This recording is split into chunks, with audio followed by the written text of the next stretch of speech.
Le cinéma est un art, mais c'est avant tout une œuvre collective. Et si nous mettons souvent en avant les acteurs ou les réalisateurs, on oublie néanmoins tous les métiers de l'ombre qui sont nécessaires pour fabriquer un film. Enfin ça, c'était avant. Bienvenue dans les métiers cachés du cinéma. Bonjour à toutes et tous et bienvenue dans un nouvel épisode du podcast des métiers cachés du cinéma. Aujourd'hui je reçois Sophie Lénier-Dodovic qui est directrice de casting. Bonjour Sophie et merci d'avoir accepté mon invitation. Merci à vous. Alors pour commencer, est-ce que tu peux te présenter s'il te plaît ? Alors, donc, je m'appelle donc Sophie Lénier-Dodovic, je précise sur la fin de mots. Je suis directrice de casting depuis... alors pas directrice de casting, enfin je fais du casting depuis 15 ans et j'ai d'abord été assistante de casting, puis directrice de casting, donc je vais être directrice de casting depuis 10 ans maintenant peut-être. Et j'ai commencé il y a 20 ans ce métier, d'abord comme assistante réalisation. Ok, très bien. Et est-ce que tu peux nous vulgariser ton métier du coup de directrice de casting ? Ah ben, c'est un des chefs de poste importants sur un tournage parce qu'on est un peu le premier interlocuteur quand un film commence. Parce qu'après un scénario, en fait, vient très vite le choix de qui va incarner les personnages de scénario. Donc ça commence, notre métier commence déjà à se dire il faut financer un film, qui sont les acteurs et actrices connus qui pourraient porter les rôles principaux et aider au financement. Donc souvent, on appelle ça notre travail de consultation. Et donc le but, c'est de faire un travail d'expertise, de proposer des gens qui potentiellement pourraient dire oui et espérer qu'ils disent oui et puis qu'ils nous aident après derrière à faire que le film existe. Et une fois que le film est financé, et que voilà, qu'on est sûr qu'on va pouvoir le faire, démarre la phase de casting. Et donc cette phase de casting, c'est de filmer, c'est de rencontrer plein de comédiens pour chaque rôle, de les filmer sur des scènes. Moi, je donne la réplique, mais c'est pas obligatoire. On peut demander à un comédien, une comédienne de venir donner la réplique. Et après, de monter tous ces comédiens, de les présenter au réalisateur ou la réalisatrice, aux producteurs, productrices. Et puis après, c'est eux qui valident les comédiens et comédiennes qui préfèrent. Après, moi, je peux avoir... Alors, c'est pas de l'influence, mais en tout cas, je donne mon avis. C'est eux qui décident, mais après, moi, mon travail, c'est aussi d'être capable de leur parler des comédiens, des comédiennes dans ce qu'ils sont, dans leur capacité technique, émotionnelle, dans leur capacité à tenir ou pas un rôle important par rapport à l'expérience qu'ils ont. Donc, moi, mon travail, au-delà de dire j'aime celui-là ou j'aime celle-là ou je préfère celui-là, c'est plus se dire tel acteur est comme ci, tel acteur est comme ça. C'est de pouvoir en parler. Donc, moi, ce qui est très important dans mon métier, c'est de bien connaître les comédiens et les comédiennes et d'aller les voir travailler le plus possible au théâtre, au cinéma, à la télé, pour être justement capable de parler de leur palette de jeu, de leur capacité, d'être capable de mieux en parler après auprès des réals et prod. Ok, on reviendra un peu plus en détail dans la suite. Pour toi, quelles sont les compétences et les connaissances principales qui sont nécessaires dans cette profession ? La connaissance des comédiens et des comédiennes, je pense que c'est d'abord un amour des acteurs et des actrices. Moi, ma passion du ciné, elle vient par ce biais-là. C'est vraiment les acteurs et les actrices qui m'ont amené au cinéma, en fait, qui m'ont donné le plaisir de spectatrice. Et donc pour moi, ça, c'est déjà indispensable. C'est bien les connaître, être curieux. Je sais pas si on dit acteur-phile, comme on dirait cinéphile, mais en tout cas, il faut avoir cette culture-là, de bien connaître les acteurs et les actrices. Après, je pense qu'il y a aussi... on doit savoir diriger un acteur et une actrice, donc c'est aussi de la direction d'acteur. Donc il faut avoir cette compétence. Il faut avoir la compétence aussi un peu pédagogique, parce que finalement, dans la direction d'acteur, il y a aussi un peu presque de coaching, des fois avec certains, en fonction de qui on a en face de nous, parce qu'après on pourra aussi développer, mais il y a du casting sauvage. Donc forcément, des fois c'est plus du coaching d'acteur que de la direction d'acteur dans ces cas-là.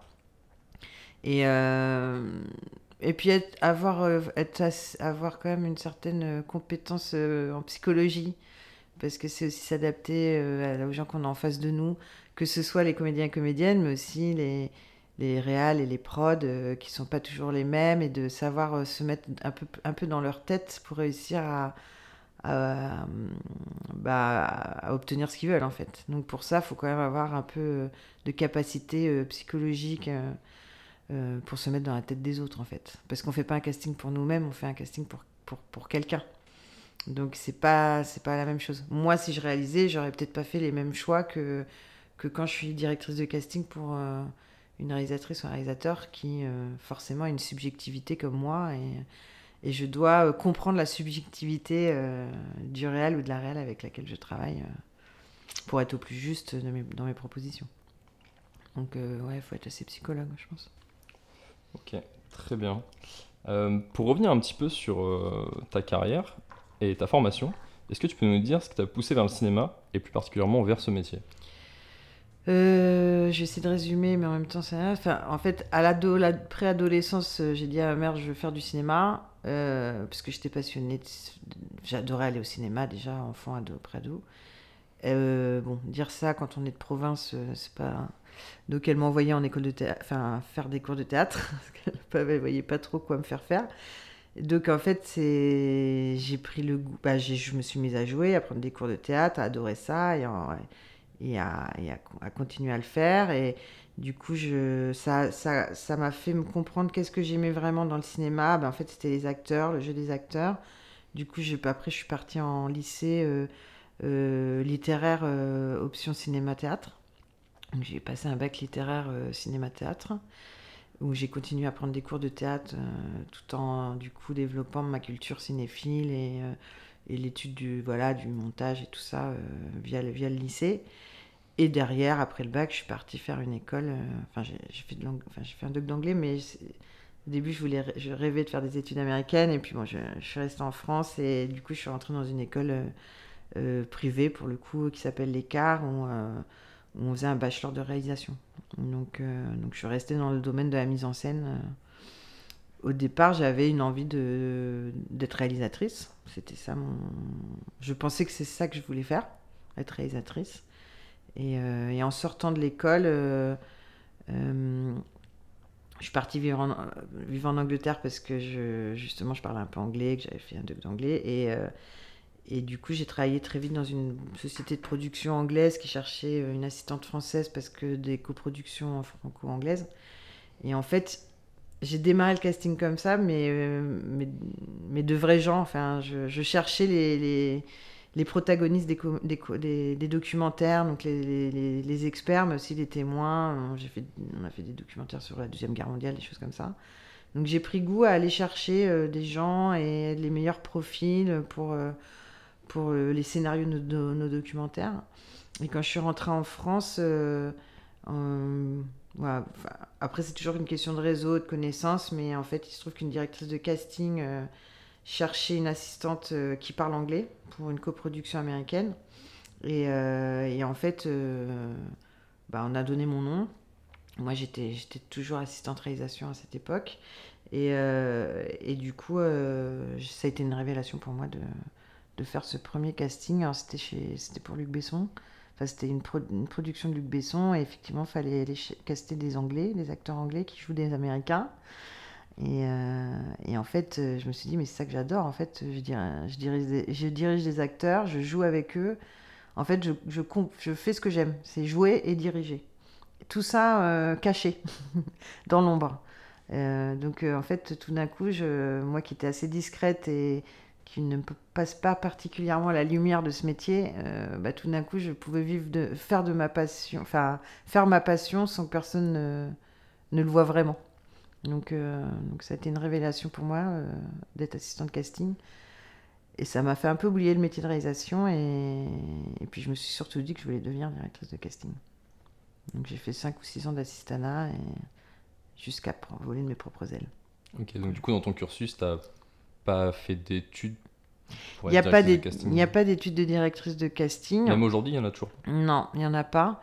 Après, souvent, les directeurs ou directrices de casting sont d'anciens comédiens, comédiennes, d'anciens assistants, réalisateurs, réalisatrices comme moi aussi. On vient souvent de ces deux profils-là. Et puis on apprend oui, on apprend en faisant. Mais moi, je pense quand même qu'il faut connaître le jeu et la direction d'acteur.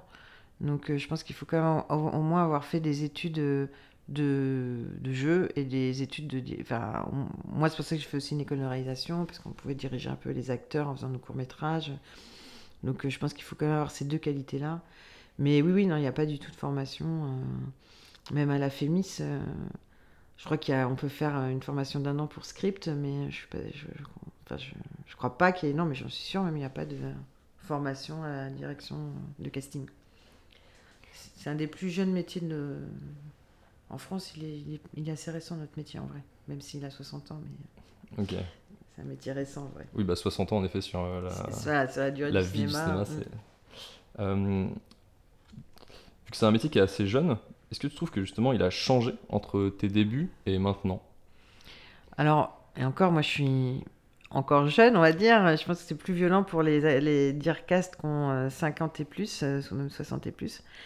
Ça a beaucoup changé parce que ça s'est beaucoup développé. C'est-à-dire qu'au début, il et elle n'étaient pas très nombreuses. Et aujourd'hui, je pense qu'on est plus de 200, quoi. Alors qu'il devait peut-être être 50 au départ, 20 même. Donc ça a augmenté énormément. Et c'est surtout qu'il y a eu des profils très différents. Comme je disais, souvent, on venait d'un métier qui nous faisait dériver vers la direction de casting. Maintenant, il y a des gens qui démarrent directement par ce métier-là, parce qu'il est devenu un peu plus connu. Donc, il y a des gens qui veulent faire ça directement. Et qui, du coup, le démarrent souvent par du casting sauvage ou du casting enfant. Parce que ça fait moins appel à de la direction d'acteur et tout ça. Enfin, c'est pas la même chose. C'est plus être capable d'avoir une bonne intuition, de sentir les gens, les natures des gens pour aller trouver pour trouver la personne au plus proche d'un personnage. Donc souvent, on démarre comme ça, par le casting sauvage enfant ou adulte, et le casting enfant, parce que c'est souvent quand on est un peu novice. Autant on va pas nous faire chercher des acteurs sans expérience, autant quelqu'un qui n'en aurait pas, qui est un peu débrouillard, un peu dégourdi, avec un peu de tchatch, peut démarrer ce métier maintenant en faisant du casting sauvage et du casting enfant. Donc du coup, je vois bien que les profils sont de plus en plus larges, qu'il y a plus de garçons aussi, parce que c'était un métier dit féminin. Je parlais de la compétence psychologique. Il y a des métiers comme ça qu'on considère féminins dans le cinéma. Un peu comme script aussi. Script. Et du coup, c'est ces métiers où il faut être organisé, un peu psychologue. Et donc forcément, le cliché, c'est que c'est les femmes qui savent faire ça. Donc c'est majoritairement des femmes qui font du casting.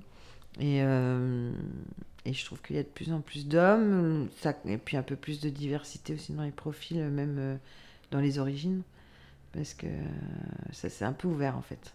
Donc oui, il y a plus de monde, ça s'est démocratisé, et après c'est vraiment l'expérience qui fait la compétence, quoi. Parce qu'il n'y a pas de formation, il n'y a pas de label, il n'y a pas de... Alors moi je suis dans une association pro qui s'appelle l'ARDA.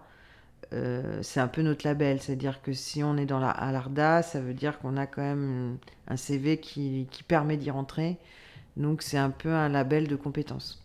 Et c'est comme ça qu'on se vend d'ailleurs. Et donc le but, c'est aussi de rentrer à l'ARDA pour pouvoir montrer qu'on a telle expérience, qu'on mérite tel tarif. Une certaine légitimité aussi. Voilà, une légitimité, puis du coup même une exigence financière. Ça... Donc voilà, c'est comme ça qu'on comble un peu le fait qu'il n'y ait pas de formation, que tout le monde peut un peu faire ce métier sans être formé ni compétent. Donc du coup, je trouve que le fait qu'il y ait l'ARDA et que pour y rentrer, il faut quand même avoir un CV. Enfin voilà, il y a des conditions d'entrée. Et je trouve que du coup, ça permet de certifier un peu le métier. Qui n'existe pas par un diplôme. Ok, tu as parlé de 3 sortes de casting casting adulte, casting enfant, casting sauvage. Mm. C'est quoi un peu les particularités de ces 3 types de casting? Bah, déjà, il y a le casting professionnel et non professionnel, on va dire. Et ça concerne adultes et enfants de la même manière. Donc déjà, c'est le choix de prendre des professionnels ou des non professionnels. Donc déjà, ces deux catégories-là. Et puis après, à l'intérieur de ça, effectivement, il y a les adultes et les enfants. Et on ne dirige pas complètement les gens de la même manière. Mais quand même, pour moi, c'est plus professionnel et non professionnel la différence. Parce que des enfants qui sont habitués à tourner, finalement, on les dirige pratiquement de la même manière que des adultes. Tourner en famille, des films que j'ai faits, c'est exactement ça. Ils sont ados, mais déjà très professionnels et ils connaissent déjà très bien leur métier. Donc finalement, le réalisateur a dirigé les adolescents de la même manière qu'il a pu diriger Camille Cotin.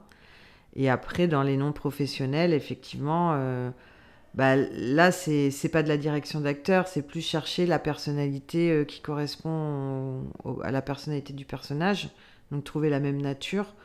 Donc on caste pas de la même manière, on va plus être à connaître la personne, à l'interviewer, à voir si elle sait parler juste, entre guillemets, quand c'est un texte qui vient pas de sa bouche.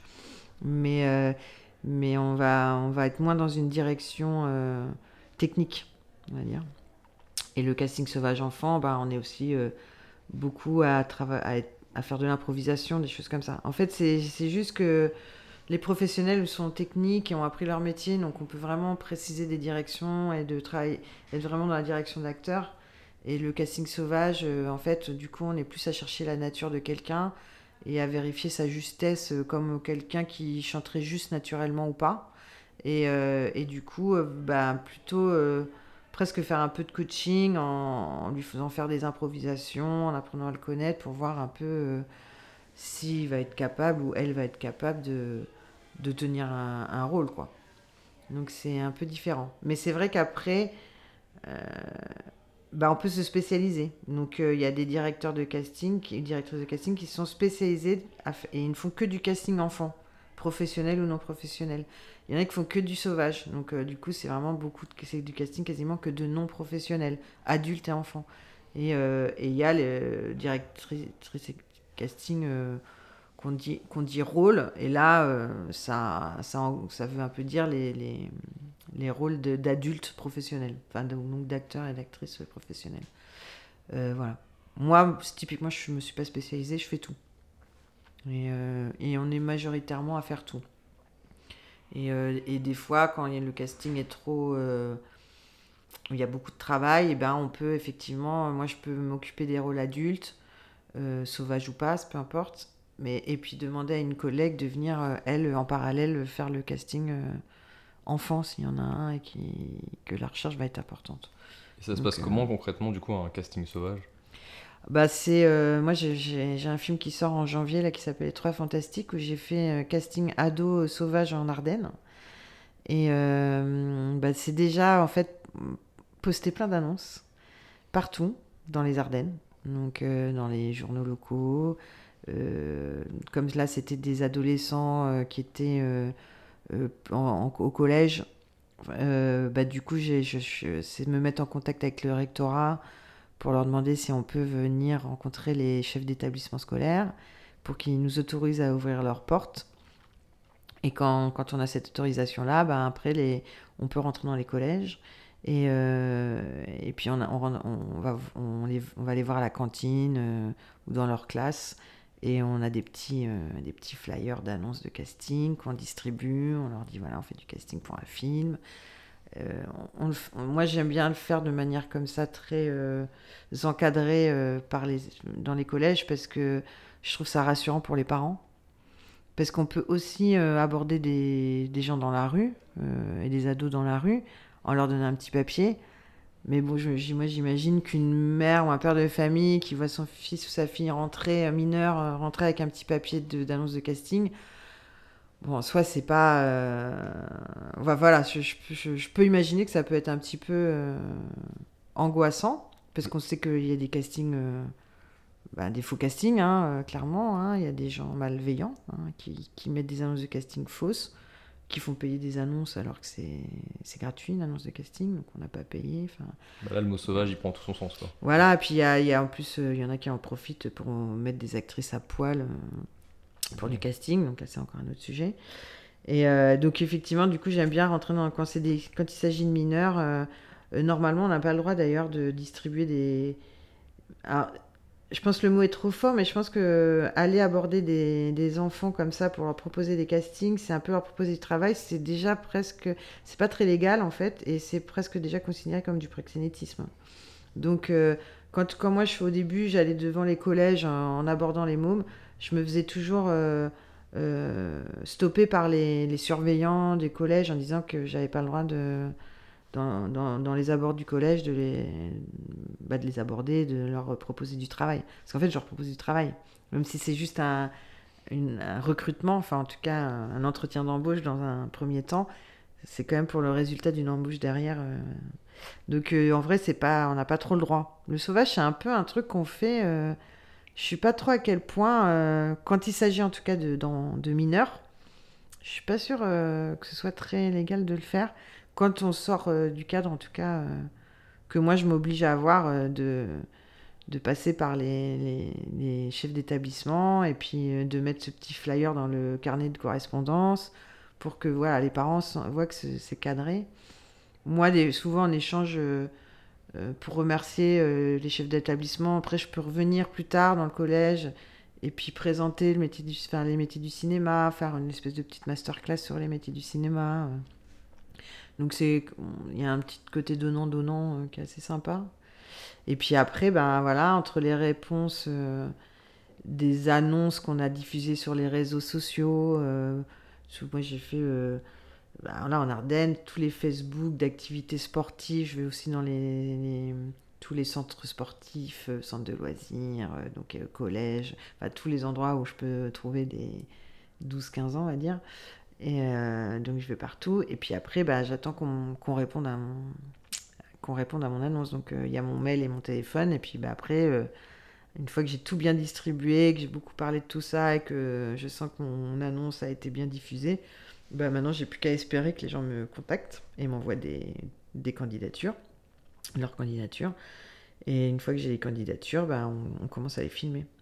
Et on voit beaucoup de monde. Beaucoup de monde. Parce que tout le monde veut être acteur, mais tout le monde n'en est pas capable. Donc après, c'est filmer. Il y a un gros travail de filtre à l'entrée, quoi. Ouais, on fait plusieurs tours de casting. Donc souvent, d'abord, moi, je suis seule avec mon assistante. On va filmer dans un premier tour de casting tous les jeunes ados qui peuvent correspondre à une recherche, à un profil. Et je les montre quasiment tous à Montréal, sauf ceux que je pense que ça vaut même pas le coup de lui montrer. Et après, lui fait sa sélection des gens qui l'intéressent. Et on refait un deuxième tour de casting avec lui ou avec elle. Et là, ça s'appelle des callbacks. Donc c'est rappelé, quoi, en fait, en gros. Et donc là, c'est le réal ou la réal qui va les diriger, qui va aller chercher ce qu'il a à chercher avec eux. Et des callbacks, des tours de callbacks, puis on en avoir surtout chez les enfants, 2, 3. Enfin voilà, on peut en faire plusieurs, quoi. Parce que les RAL, ils ont besoin de se conforter dans leur choix. Et puis souvent après, là typiquement pour le film qui va sortir en janvier, c'est 3 copains. Donc à un moment donné, c'est aussi faire des callbacks à 3-4 ensemble et pour voir si on y croit. Des mômes qui se connaissent pas, est-ce qu'on va croire est-ce qu'ils vont réussir à nous faire croire qu'ils se connaissent depuis 10 ans alors que c'est pas vrai.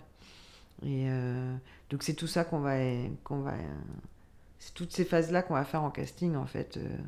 C'est aussi les apprendre, juste répéter, puis une fois qu'ils ont été validés, c'est aussi continuer à travailler avec le RAL et répéter avec eux pour créer du lien entre eux, en fait. Donc c'est de faire en sorte de les faire travailler ensemble. Et moi, c'est une phase où je peux être encore là et répéter, enfin voilà, et travailler avec le réel encore à ce moment-là pour répéter avec ceux dont on pense que ce sera à eux, même s'ils sont pas encore complètement validés à ce moment-là. Genre, on est quasiment sûr que c'est eux, mais on vérifie encore une dernière fois avec une dernière répétition collective. Ok. Est-ce que tu peux nous en dire plus sur l'évolution de ta carrière? C'est-à-dire Du coup, pendant tes 15 années où tu es Ouais. passée de assistante du casting jusqu'à maintenant directrice de casting, les différents films que tu as fait. Les étapes, comment ça s'est Ouais, voilà, un passé peu. En fait, déjà, je vais dire que mes 5 premières années d'assistanat, ça a vraiment été l'apprentissage de mon métier, du métier de directeur de casting. Parce que, comme on disait, il n'y a pas de formation, tout ça. Du coup, moi, être assistante, ça a été ça. Ça a été comme ma formation pour ce métier. Donc, mes années d'assistanat, pour moi, c'est ça. C'est un peu l'équivalent d'une école. J'ai appris mon métier, en fait. Et du coup, je me suis encore plus nourrie dans ma connaissance des acteurs et des actrices et de comment faire un bon casting. Et ensuite, effectivement, on a quand même on a l'ambition de devenir soi-même directeur, directrice de casting. Donc, il y a un moment, il faut oser quitter son chef pour devenir soi-même. Et là, c'est un petit un petit saut dans le vide, hein, parce que du coup, on est des intermittents du spectacle, on est un peu notre propre patron, l'air de rien. Donc, il faut se retrouver nos nouveaux clients, si je dois donner un terme un peu moche, mais c'est-à-dire que moi, en tant qu'assistante, je travaille pour les réals et les prods de ma directrice de casting. Quand je la quitte pour devenir moi-même directrice de casting, je ne vais pas lui piquer ses réals et ses prods. Enfin, certains le font sûrement, mais moi, c'est pas comme ça que je travaille. Donc moi, j'ai eu la chance d'avoir une directrice de casting déjà qui m'a aidé à trouver mes premiers jobs. C'est-à-dire que mon tout premier casting comme Direcast, c'est un programme court pour France 2 qui s'appelait Pas en mode d'emploi. Et clairement, c'est elle qui avait été contactée pour faire ce travail. Elle n'avait pas le temps de le faire et du coup, elle a proposé mon nom.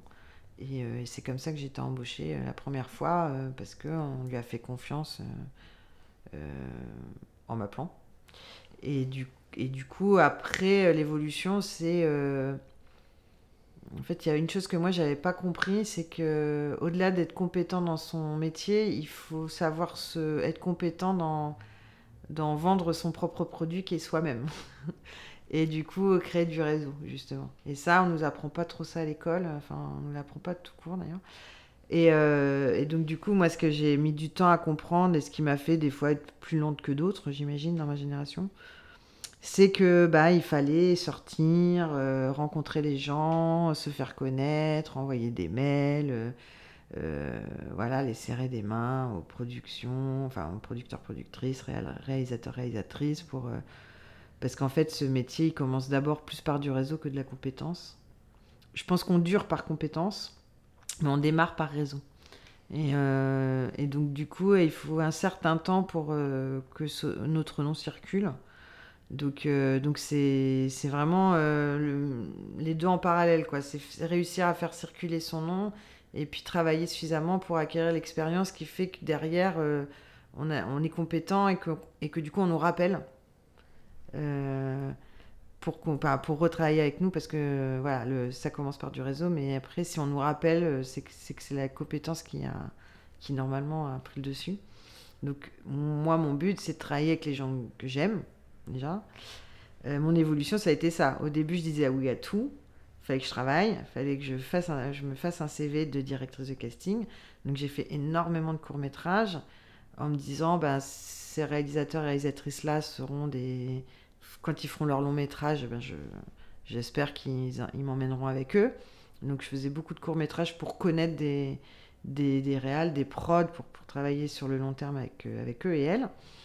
Et j'essayais aussi de ne pas m'enfermer dans une branche, donc pas être que dans le cinéma ou que dans l'audiovisuel, mais essayer de faire autant de la télé que du cinéma. Et ça peut être dur aussi parce qu'on peut vite nous enfermer aussi comme un casting télé ou casting ciné, casting cinéma populaire, casting cinéma d'auteur. Enfin, voilà, on a tendance des fois à vouloir nous enfermer alors que en gros c'est le même métier. Et l'évolution, pour moi, ça a été aujourd'hui, c'est de pouvoir travailler avec des gens que j'aime artistiquement, et qui ont la même vision du métier que moi. Moi, j'aime bien travailler avec les mêmes. À un moment donné, on se comprend plus vite, on sait ce que veut l'autre. Moi, je me trouve beaucoup plus compétente avec un réel avec qui j'ai fait 3 projets qu'avec un réel que je connais pas du tout. Et puis comme tu as dit, vu que tu dois te mettre à sa place Ouais, pour dans sa tête. trouver le bon acteur ou la bonne actrice, forcément c'est plus simple si tu as déjà fait des castings pour lui avant. C'est ça. Et puis en plus, je vois bien qu'inconsciemment, quand on les connaît, on sait que ils ont tendance à se chercher eux, des fois, dans les personnages, ou chercher leur compagne dans le personnage féminin, ou en tout cas l'idéal féminin qu'ils auraient en tête. Donc effectivement, plus je les connais, plus je comprends des fois pourquoi ils coincent sur tel profil et pas sur un autre. Donc oui, en fait, c'est un gain de temps. Ça me permet, moi, d'être plus indépendante aussi, plus autonome dans mes recherches et de pas montrer des gens pour rien. Donc c'est plus efficace en fait. Et du coup, je trouve ça permet de perdre moins de temps à un endroit pour le gagner à un endroit plus précis où justement on peut perdre plus de temps sur les callbacks parce que le premier tour de casting, j'ai pas vu 50 personnes pour essayer de comprendre qu'est-ce qu'ils cherchent vraiment. Donc effectivement, c'est vrai que plus on travaille avec les mêmes et plus c'est confortable. En tout cas, moi, c'est comme ça que je le vois. Et d'ailleurs, du coup, sur tes différents projets, à quel moment t'es appelé, tu fais partie de l'équipe? Est-ce que c'est au moment où le scénario est écrit? Est-ce que tu rencontres les prods? En fait, ça dépend du niveau d'engagement que j'ai avec les prods ou les réals. Mais nous, on arrive quand même très très tôt parce que souvent, en fait, quand les prods ou les réals m'appellent, il y a un scénario.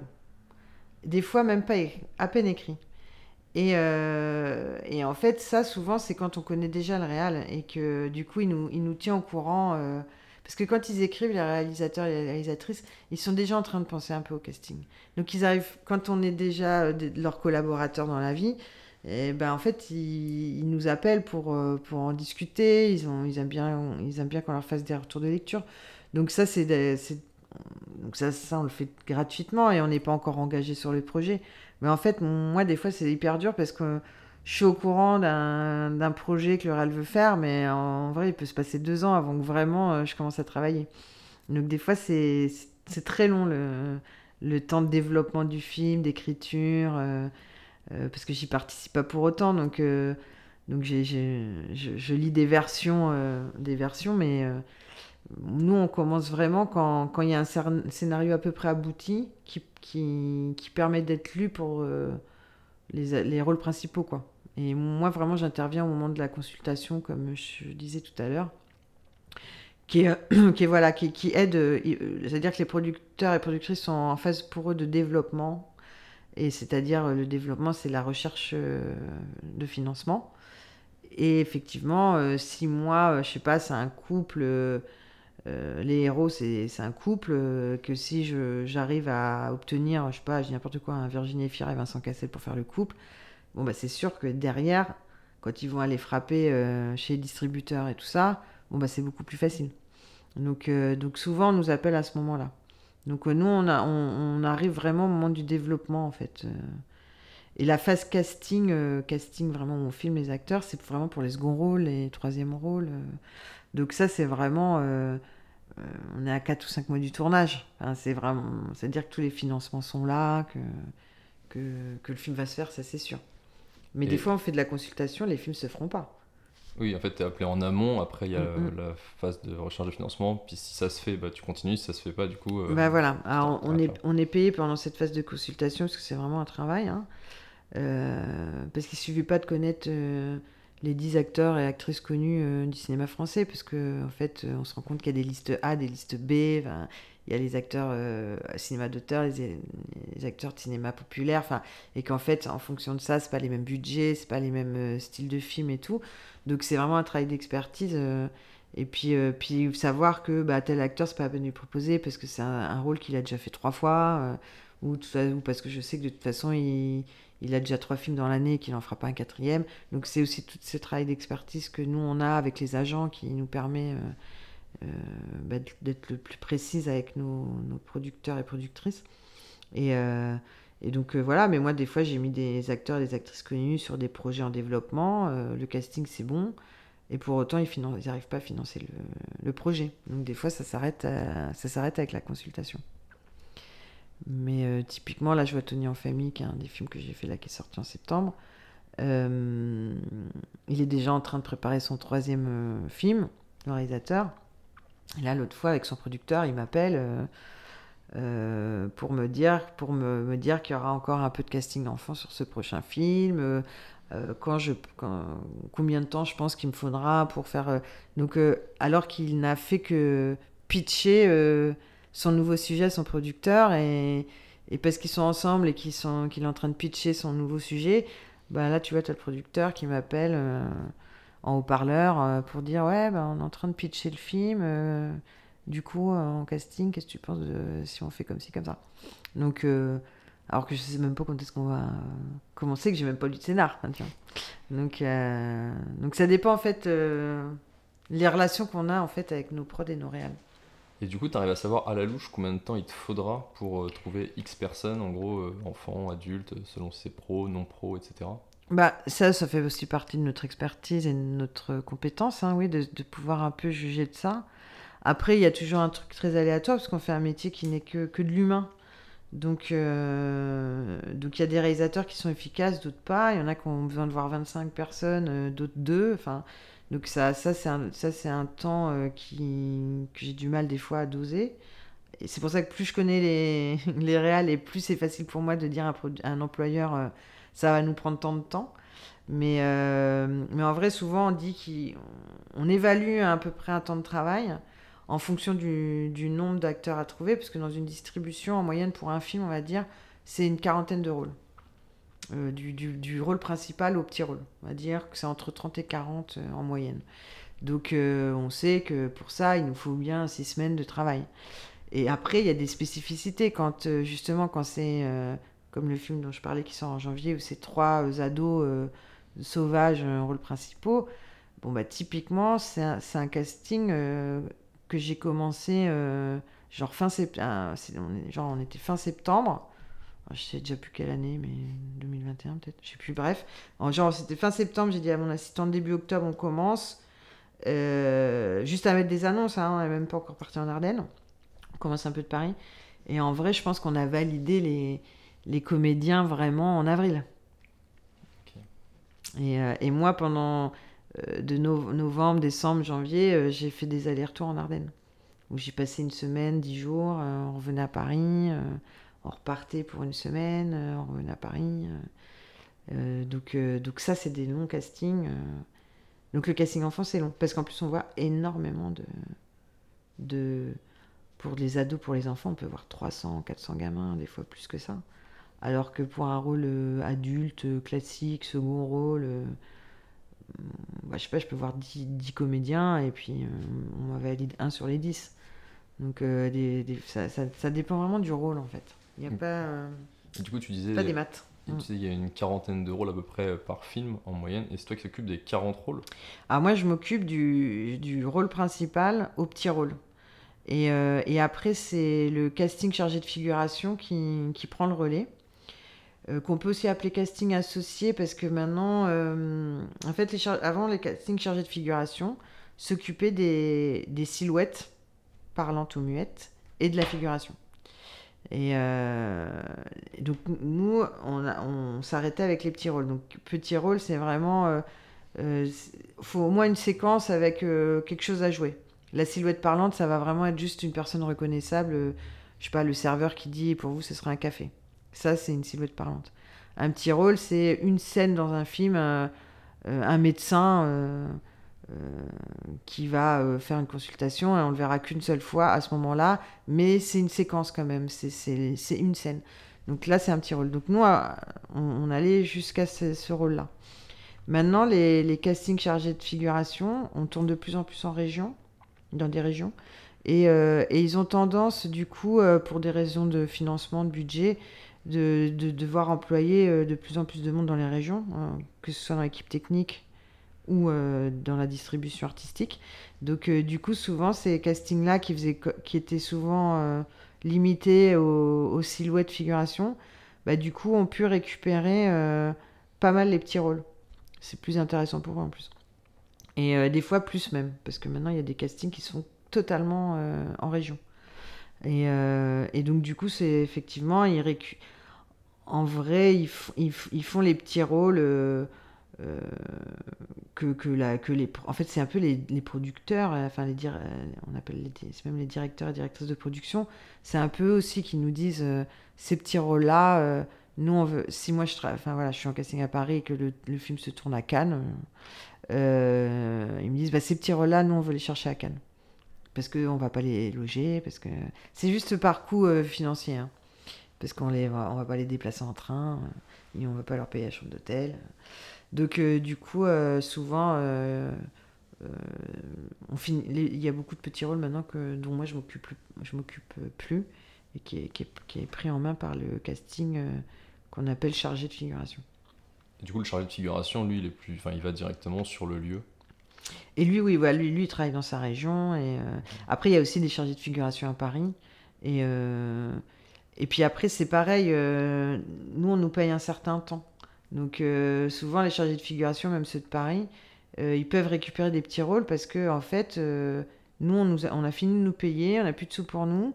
Et donc du coup, bah, et il reste encore des petits rôles. Donc du coup, c'est le chargé de figure qui prend le relais parce que ben, nous, il n'y a plus de sous pour nous, quoi. Donc c'est souvent comme ça.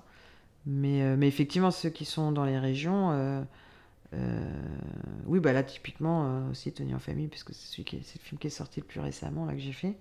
Il y avait un casting chargé de figuration qui s'occupait de certains petits rôles.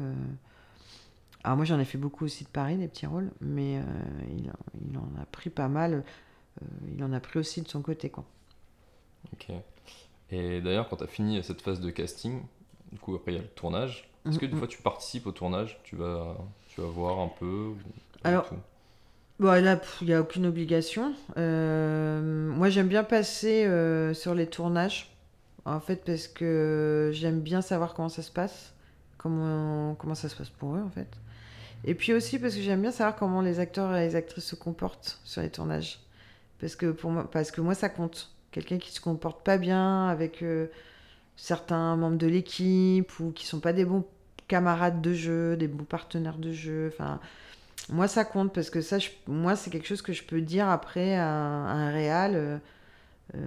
Voilà, quelqu'un qui parle mal à tout le monde ou qui aurait des gestes déplacés ou j'en sais rien. Enfin, bah, je sais que moi, je peux le dire. Je fais attention, ce comédien ou cette comédienne n'a pas bonne réputation. C'est vrai que j'ai eu sur le tournage, il parle mal au stagiaire régie. Donc ça, je peux avoir envie de vérifier ça. Puis j'ai aussi vérifier s'ils sont quand même heureux sur le tournage aussi, s'ils se sentent épanouis. Donc j'aime bien passer. Je passe pas à chaque tournage, mais j'aime bien voir comment ça se passe. Et après, je peux être des fois sur les tournages parce que souvent, quand on fait du casting, on peut développer d'autres métiers. Et moi, j'ai un peu développé le coaching. Donc, je me suis déjà retrouvée en tournage pour faire du coaching enfant. Et je trouve ça assez chouette de le faire. Je le fais moins parce que j'ai moins le temps aujourd'hui, mais c'était un moyen de retourner un peu sur les tournages sans y être H24 et, euh, et de coacher un peu les enfants. Mais c'était pas des rôles importants quand je coachais les enfants, c'était des rôles un peu secondaires. Donc c'est comme ça que je peux me retrouver aussi sur les tournages. Ok. Pour revenir un peu plus particulièrement sur ta carrière et tes projets, donc tu as travaillé sur notamment Monsieur et Madame Adelman de Nicolas Bedos avec des têtes d'affiche comme Denis Podalides et Antoine Gouy, ou plus récemment, comme on a déjà parlé plusieurs fois, le film Tony en famille de Nathan Ambrosioni avec des gros noms comme Camille Cotin et Louise Labec. Est-ce qu'il y a toujours des castings pour les têtes d'affiche, ou bien souvent c'est le réalisateur ou les producteurs qui ont déjà des idées d'acteurs ou d'actrices qu'ils souhaiteraient? Bah, c'est les deux. C'est-à-dire que souvent ils ont des idées, parce qu'encore une fois, les acteurs et les actrices connus, ils n'ont pas besoin de nous pour les connaître, justement. Donc ils ont déjà des idées. Et souvent, moi, quand ils nous appellent en consulte, avant même de démarrer une consulte, nous, on avait pensé à tel et tel comédien, comédienne. Et, euh, et après, bah, en fait, moi, je vais aller vérifier si cette personne-là est disponible, si je vais voir auprès de son agent s'il pense que c'est quelque chose un projet qu'il ou elle aurait envie de faire. Et, et moi, je vais quand même aussi donner mon avis sur leur envie. C'est-à-dire ils vont me dire, nous, on a envie de travailler avec telle actrice ou tel acteur. Moi, je peux leur dire, ah, c'est peut-être pas une bonne idée, ou ah, excellente idée. Mais je leur dis toujours qu'il faut qu'ils aient un peu un top 3, top 5. Parce qu'encore une fois, quand l'idée qu'ils ont en tête bah, ne va peut-être pas être la personne qui va accepter le film. Donc il faut toujours imaginer quelqu'un pour remplacer ce choix. Parce que ça arrive effectivement que le comédien ou la comédienne bah, n'ait pas envie de faire le rôle, n'est pas intéressé par le projet, ou n'est pas du tout dispo pour ça. Et donc bon, bah, là, le réel, il doit faire un petit deuil, hein, parce que des fois, il a vraiment écrit pour quelqu'un. Donc là, c'est un peu dur. Mais du coup, voilà, au moins, je sers aussi à ça, à projeter quelqu'un d'autre. Et à aider à projeter quelqu'un d'autre. Donc, oui, en général, les choix qu'ils ont, eux, en tête, je vais faire en sorte qu'ils les obtiennent. Et que j'aime ou pas, entre guillemets, le comédien ou la comédienne. Mon but, c'est je commence toujours par oui. Oui, on va essayer de faire ça. Et puis après, ben, ça marche ou pas. Et puis on va chercher quelqu'un d'autre. Mais je pars du principe que ce métier est complètement subjectif et que c'est une question aussi beaucoup de goût. Donc mon goût à moi importe peu, entre guillemets. Donc voilà. Donc je suis jamais fermée à personne. Et je sais qu'en plus, un réel qui n'a pas l'acteur qu'il désire, ça peut très mal se passer sur le tournage. Parce que si ça fonctionne pas, la relation ne fonctionne pas, ben, en général, l'acteur ne joue pas bien, le réel n'arrive pas à le diriger. Donc imposer un acteur ou une actrice à un réel, c'est... J'ai remarqué que c'était pas une bonne idée, même si ça arrive régulièrement. Parce que c'est les financiers qui imposent aussi les gens. Et du coup, justement, les grosses têtes d'affiche, est-ce qu'il y a quand même une vraie phase de casting ou est-ce que c'est un peu plus simple ? C'est pour ça que nous, on n'appelle pas ça casting, qu'on a appelé ça consultation. Parce qu'en vrai, nous, on les rencontre pas. Nous, on est juste des intermédiaires. On envoie des scénarios, on essaye de vendre le projet au mieux pour donner envie.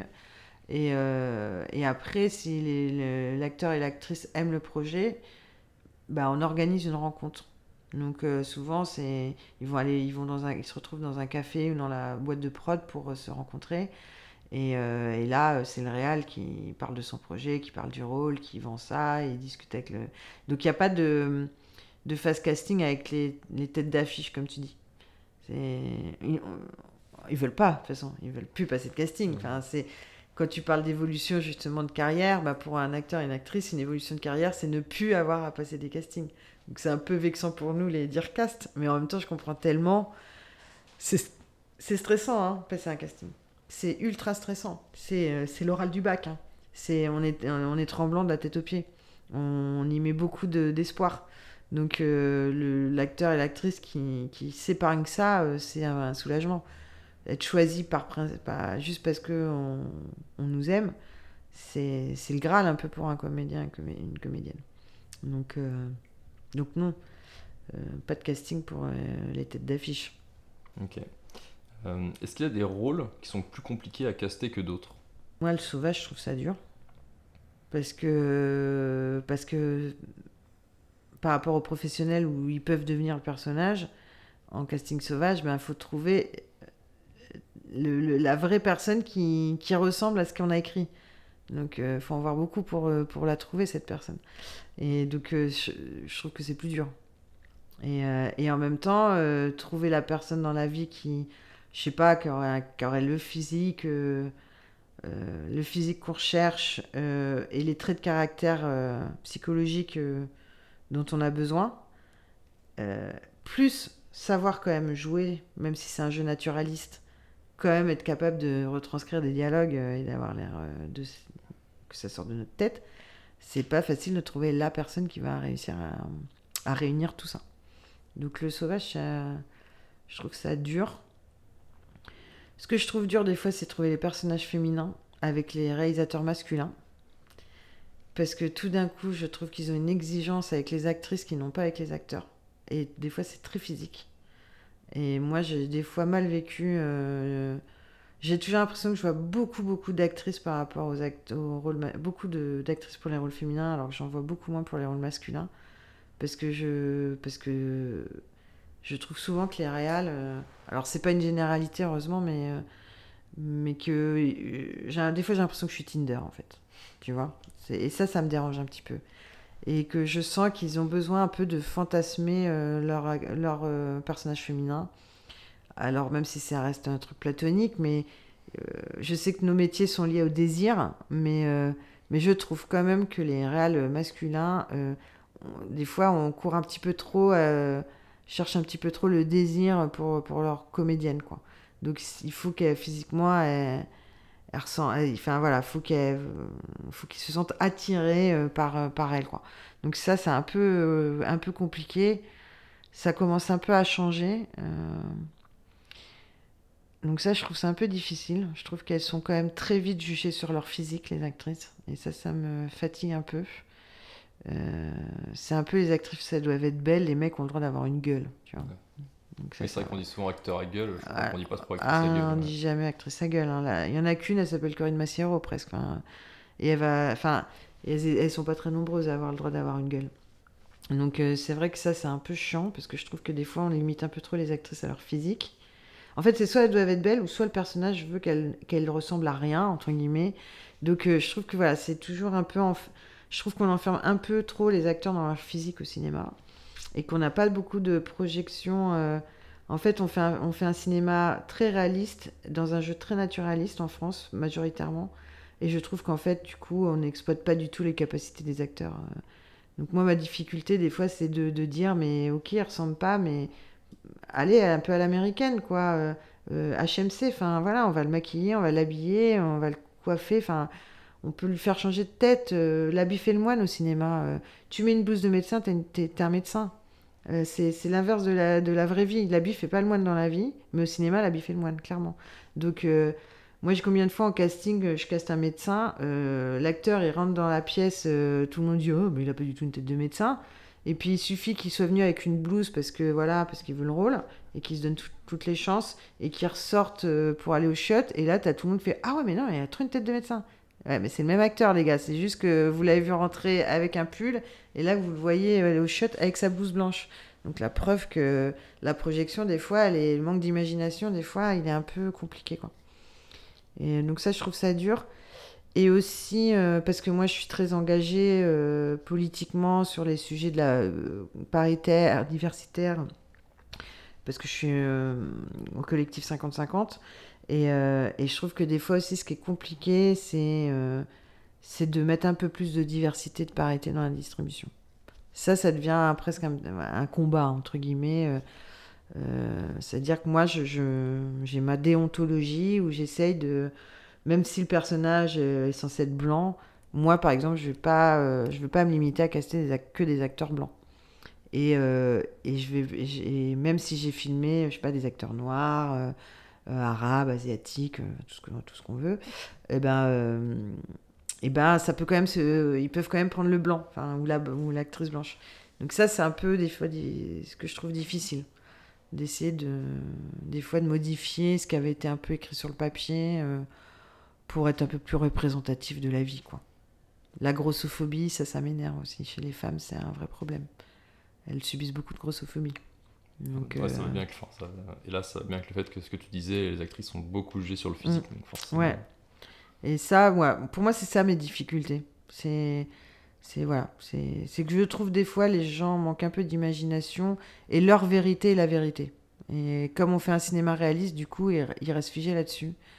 Alors qu'en fait, on fait du cinéma, qu'il n'y a pas de vérité, elle est propre à chacun, et que du coup, il faut être ouvert à la représentation, à la représentativité. Parce que prendre une actrice noire, ok, mais c'est pour lui faire la femme de ménage, bon, pour moi, c'est pas gagné, c'est pas réussi. Donc pour moi, c'est plus dans ces conversations-là et les dialogues permanents que j'ai avec les réals, les prods, sur leur. Voilà, prendre des femmes de plus de 50 ans, dire arrêter de mettre des couples où l'homme a 50 ans et la femme en a 30.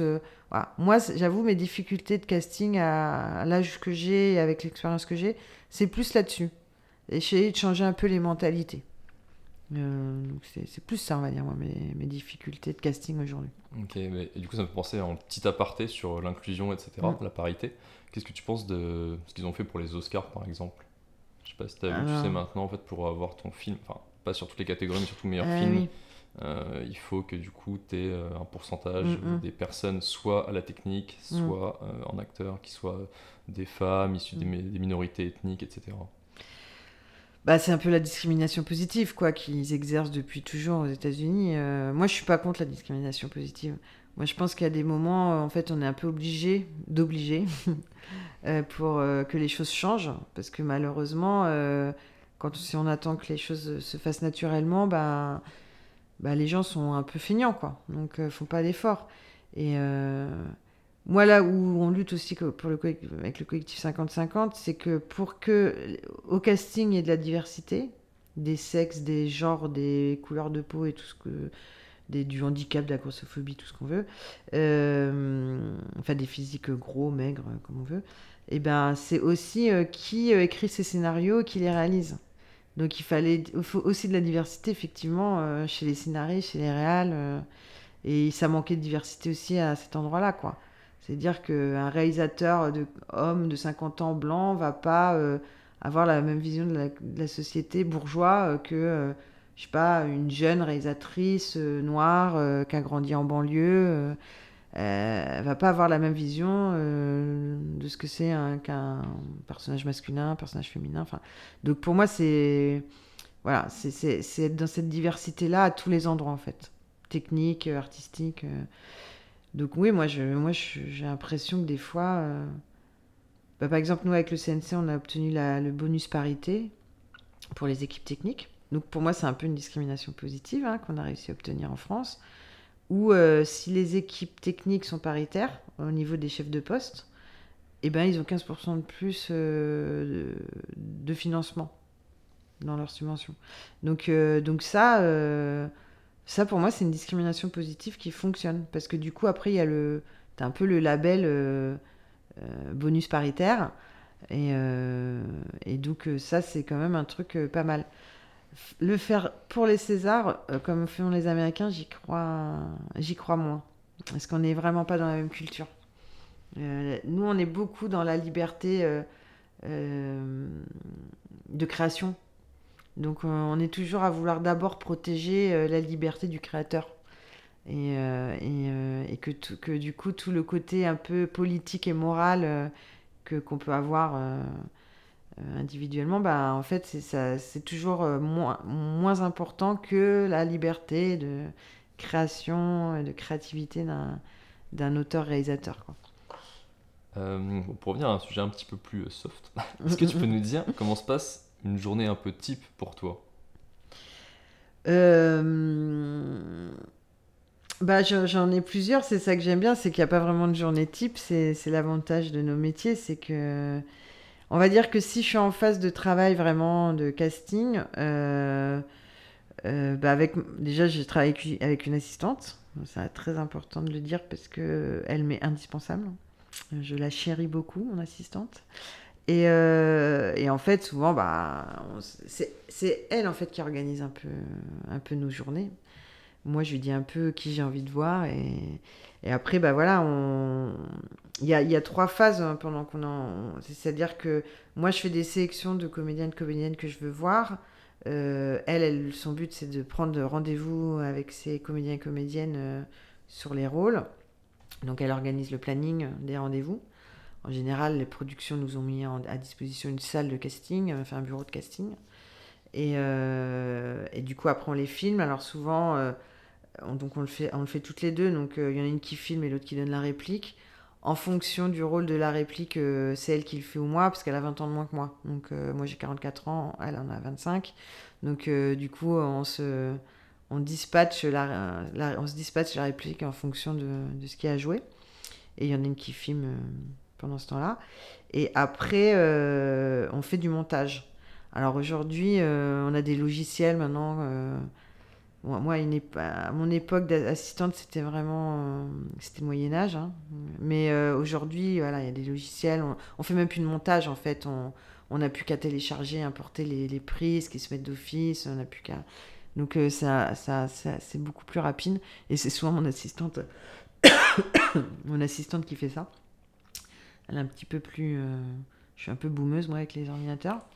Et donc, du coup, nos journées, c'est ça toute la journée. En fait, on se retrouve de 9h à 19h à filmer des comédiens, regarder leurs scènes. Parce que faire du montage, c'est pas vraiment ça. On a fait plusieurs prises et il faut en montrer que 2 parce qu'on sait qu'ils regarderont pas tout. Donc, c'est choisir les 2 meilleures prises du comédien, de la comédienne. Donc, des fois, je vais filmer toute seule et donner la réplique parce que mon assistante, elle va être avec le casque en train de choisir les bonnes prises parce qu'elle est déjà en train de commencer à faire des liens à envoyer. Donc, en fait, on passe un peu notre journée. Et puis, moi, je peux retourner à rechercher d'autres profils parce que on a commencé à montrer des comédiens à un réel... une réal, et puis bon, bah, il n'a pas de coup de cœur. Donc moi, il faut que je refasse une recherche, il faut que je retrouve des gens. Donc en fait, avec mon assistante, et ça, souvent, ça s'étale sur 4, 5, 6 semaines, où on est vraiment en phase de casting, là, pour le coup. Donc c'est vraiment... on se disperse le travail entre avoir des propositions de comédiens, faire ces rendez-vous parce qu'ils seront dispo au moment du tournage et tout ça, et puis les filmer, choisir leurs meilleures prises, les montrer, discuter de ces comédiens-là pour savoir si on continue à chercher ou si la personne a ce qu'elle veut et qu'on lance les callbacks et puis qu'après on valide avec les callbacks. Donc en général, quand on est dans cette phase-là, ouais, on est plus en horaire de bureau. On casse rarement avant 10h du matin. Donc souvent, on filme les gens souvent entre 10h et 19h. Et avant 10h, après 19h, ça va être plutôt moi sur mes trombinoscopes de comédien-comédienne, mon assistante, elle, plutôt sur les liens de montage à faire pour les prods et les réals. Donc c'est un peu ça une journée type. Et du coup, là, tu parles de ton trombinoscope, ça tombe bien. Comment tu le remplis ce trombinoscope? Enfin, tu vas voir, je sais pas, d'autres films, d'autres pièces de théâtre. Comment tu trouves tous ces nouveaux comédiens, comédiennes? Ben ça, c'est aussi une autre phase de notre travail, c'est qu'en fait, on travaille tout le temps. C'est-à-dire que même quand on n'est pas en casting, on continue à apprendre à connaître les acteurs et les actrices. Donc moi, je vais beaucoup au théâtre, déjà, pour aller voir des comédiens et des comédiennes. Des fois, je les connais déjà, mais plus je les vois jouer dans des choses différentes et plus j'arrive à les projeter dans des choses différentes pour justement les sortir un peu de leur nature et de voir qu'ils sont capables de faire autre chose. Donc déjà, moi, je m'oblige à aller toutes les semaines au théâtre, je m'oblige vraiment à regarder en replay beaucoup les séries, les unitaires, les séries télé sur les plateformes. Je m'abonne pendant un temps sur une plateforme, puis après sur une autre et tout ça, parce que bon, sinon ça fait trop d'abonnements, mais pour essayer d'aller voir tout ce qui se produit en France en termes de plateformes et de télé. Et puis je vais au cinéma aussi. Donc ça c'est déjà comment découvrir les gens ou les redécouvrir. Et puis après, parce c'est notre métier, on a des outils. Et effectivement, il y a un site internet qui s'appelle agenceartistique.com. Et nous, parce qu'on est directeur de casting, on a des codes qui nous permettent d'utiliser ce site de manière plus professionnelle. Et on peut faire des recherches par âge et par sexe. Et du coup, on appelle ça des recherches avancées, quoi. Et du coup, je sais pas, je recherche un homme 35-40 ans. Et là, va s'afficher par trombinoscope et avec leur CV tous les hommes de 35, tous les acteurs en agence artistique de 35-40 ans. Mais ils sont 1000, hein. Enfin, ils sont des milliers. Donc moi, je passe ma vie à faire défiler des trombinoscopes. Et quand je les connais, je me dis, ah bah lui, il pourrait correspondre. Il y en a, je les connais pas, mais je trouve que le physique qu'ils ont correspond à ma recherche. Après, je vais voir le CV. Moi, j'ai des critères sur un CV. La formation, par exemple, compte beaucoup pour moi. Donc, en fonction des écoles qu'ils ont fait, ça peut me pister, m'orienter. Je vais regarder dans un CV, je sais pas, quelqu'un qui fait du théâtre, ou même en ciné ou en télé, quelqu'un qui a retravaillé régulièrement avec un même réal ou un même metteur en scène, bah moi ça veut me dire que bon bah c'est qui plaît. Parce que quand tu vois un CV où il a jamais retravaillé avec personne et ça a été one shot à chaque fois, je me dis bah ça veut dire qu'à chaque fois les gens étaient déçus, ne l'ont jamais rembauché. Donc c'est des petits signes comme ça qui fait que j'arrive à un peu à sentir quelqu'un. Et puis les bandes démos, je regarde beaucoup de bandes démos aussi. Et moi en casting, en fait je découpe ça par tiers. On va dire que je vais voir un tiers de mes chouchous, on va dire. J'ai des acteurs et des actrices que j'adore, que je veux faire travailler parce que je les trouve formidables. Et dès que je vois qu'ils peuvent correspondre à quelque chose, je vais les voir, c'est sûr. Après, je vais voir un autre tiers. C'est pas forcément les actrices que je préfère, mais je sais qu'ils peuvent plaire à mon réal ou à ma réal. Donc il est important que je les montre. Et parce que c'est potentiellement ceux-là qui peuvent être choisis. Et après, je me prends un autre tiers de gens que j'ai jamais vus. Parce que le casting doit servir à ça aussi, c'est d'apprendre à connaître de nouvelles personnes. Donc je m'oblige toujours à voir des nouveaux comédiens et comédiennes parce que c'est aussi parce que je vais passer parce que je passe 3 quarts d'heure en moyenne par acteur. Donc j'ai vraiment le temps de les diriger, de faire plusieurs prises, de parler un peu avec eux. euh, et donc du coup de me permettre d'être capable après de me dire leur niveau de jeu. Et puis du coup, si en plus ils me plaisent dans le jeu, bah oui, après c'est sûr, je vais les revoir. Et ça peut être des bonnes découvertes. Et des fois, du coup, c'est des gens que je monte pas forcément parce que, ben, ok, moi je les ai découverts, mais ils correspondent pas du tout au rôle et il vaut mieux pas que je les monte parce qu'il faudrait pas que le réal se fasse une fausse idée du comédien ou de la comédienne ou qu'il pense que je suis complètement à côté de la plaque. Donc, des fois, j'ai filmé plus pour moi que pour le réal ou la réal parce que je sais qu'en fait, je le montrerai pas forcément sur ce rôle-là. Parce que c'est une erreur de casting de ma part, mais parce que je connais pas la personne, donc il fallait bien que j'aille le vérifier.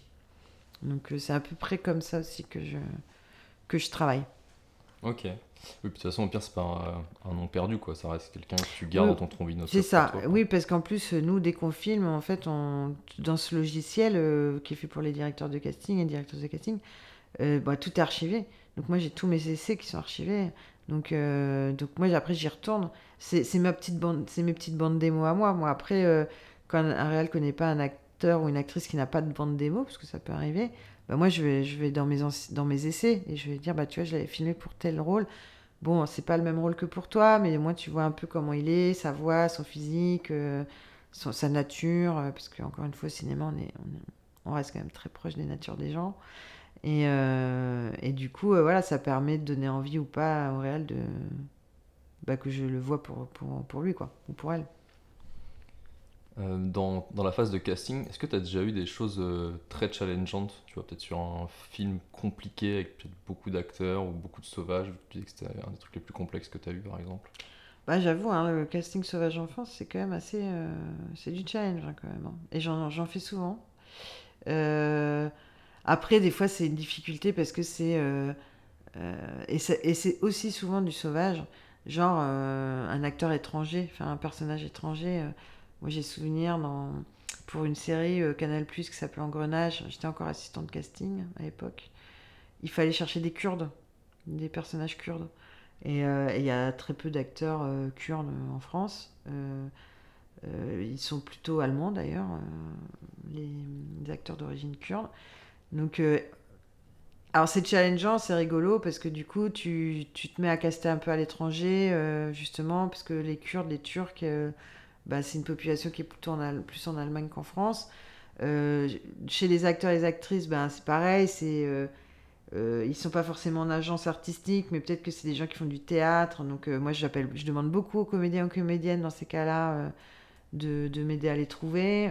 Et puis après moi je vais aussi faire du sauvage et alors, du coup, maintenant, à Paris, je sais où sont les quartiers turcs et kurdes, à Paris, par exemple. Et là, là, le but, c'est presque un métier de journaliste ou d'investigateur, un peu. Il y a un truc un peu comme ça, de rentrer dans l'univers des gens, de se faire d'arriver en patte blanche et puis de se faire apprécier pour qu'on fasse confiance. J'ai fait un casting de jeunes ados roms aussi, où j'ai passé avec le RAL, on avait passé beaucoup de temps dans les camps de Rome. Ça, c'était c'était un challenge aussi, parce qu'il y a tous les clichés et les stéréotypes qu'on se fait d'une communauté qu'il faut enlever de sa tête. Et moi, je sais que j'avais au début, alors qu'en plus je m'appelle Dieudovitch, et donc c'est Zigan, hein, donc c'est ma communauté en vrai, même si c'est mes ancêtres. Et je sais que voilà, au début, on était là avec nos appareils photo, nos caméras, nos téléphones, et on rentrait dans des camps de Rome à Plaine-Saint-Denis ou ailleurs, et c'est des bidonvilles, hein, clairement. C'est une communauté où voilà, la violence, elle est quand même présente, hein, les mômes, ils se font quand même bien taper dessus. Enfin voilà, c'est notre culture. Et donc, au début, tu as un peu peur de te faire tout voler, en fait, tout simplement, quoi. Et en même temps, si tu arrives avec cet état d'esprit-là, cette défiance, c'est écrit sur ta gueule, et il n'y a personne qui va vouloir te parler. Donc, c'est vraiment être ouvert à se dire, non, mais zéro préjugé, on est là dans la rencontre, et on doit être que dans la confiance, à donner notre confiance pour qu'ils nous donnent la leur, en fait.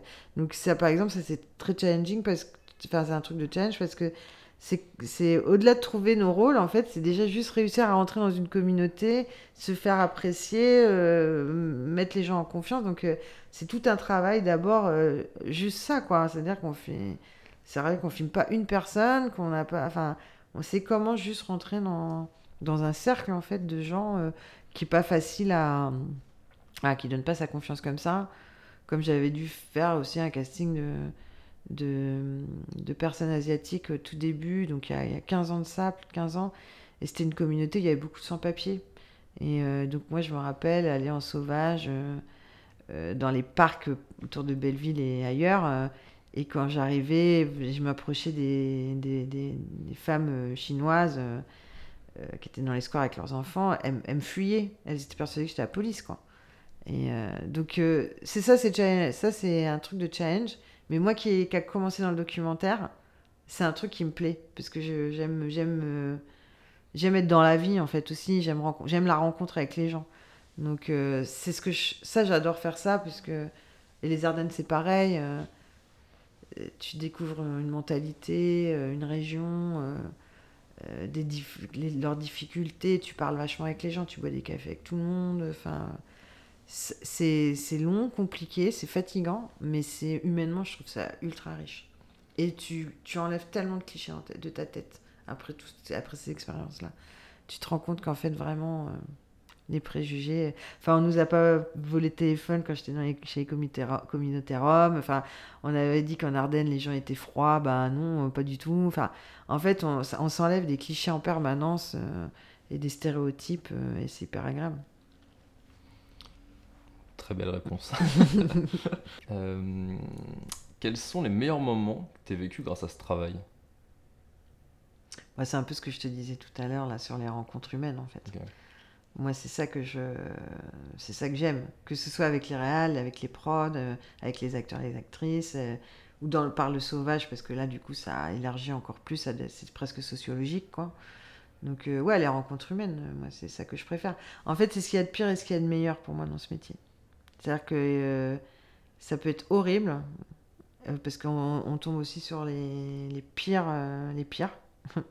Et en même temps, on peut tomber sur les meilleurs aussi. Donc, je pense que c'est ça que je trouve le plus chouette. Ouais. C'est les rapports humains. C'est que de l'humain, notre métier. On n'est que dans l'humain. Vraiment que ça. Est-ce que tu as des anecdotes de casting ou de tournage ? Celles qui nous sortent de l'ordinaire, c'est soit quand ça se passe mal, soit quand on s'est amusé. Mais ça arrive régulièrement, en fait. Moi, les anecdotes que je préfère, souvent, c'est les fous rires que je peux avoir en réplique avec un comédien ou une comédienne. Ou tout d'un coup, parce que moi, j'aime bien faire de l'impro, par exemple, des fois en casting, même s'il y a une scène de texte, hein, mais j'aime bien l'impro. Et c'est vrai qu'il y a des comédiens ou des comédiennes qui sont très drôles, qui ont beaucoup d'humour et qui, du coup, avec l'impro, se lâchent. Et j'ai un souvenir comme ça avec un comédien, j'en ai vraiment en tête, là. où on a un moment, enfin voilà, on s'est déclenché un fou rire par le jeu dans la scène d'impro, et impossible de s'arrêter. J'ai une anecdote comme ça aussi, mais alors là c'est terrible, c'est quand j'étais assistante avec ma directrice de casting, et en fait l'acteur, bon, le texte est mauvais, mais en plus l'acteur joue mal, donc les deux ensemble, ça nous déclenche un fou rire à toutes les deux, parce que moi je donnais la réplique, elle avait filmé. Et en fait, c'est terrible parce que là, on est en fou rire, on n'arrive pas à s'arrêter. T'as l'acteur qui comprend pas pourquoi on rigole. On peut pas lui dire que c'est parce qu'on le trouve mauvais. Et, Petit et malaise. donc, on est, ouais, petit malaise. On dit, oh non, mais pardon, c'est parce qu'on a eu un gros fou rire sur un autre truc. Puis là, c'est en train de nous remonter. Du coup, on n'arrive plus. Enfin, là, c'est horrible. On se dépatouille comme on peut. Mais après, il y a des anecdotes d'acteurs que moi, qui ont tellement été casse-couilles que je leur ai dit, bon, bah, pars parce que j'ai même plus envie de te filmer. Enfin, j'ai eu ça aussi. Après, des trucs que je ne vais même pas raconter, mais j'ai une gueule de bois et je dois aller caster à 10h de mat. Et en fait, entre deux acteurs, je vais aux toilettes pour vomir. Enfin, ça m'est déjà. Bon, ça m'est arrivé qu'une seule fois, parce qu'en général, ça, tu le vis une fois, tu le vis pas deux, parce que ça te fait une bonne leçon.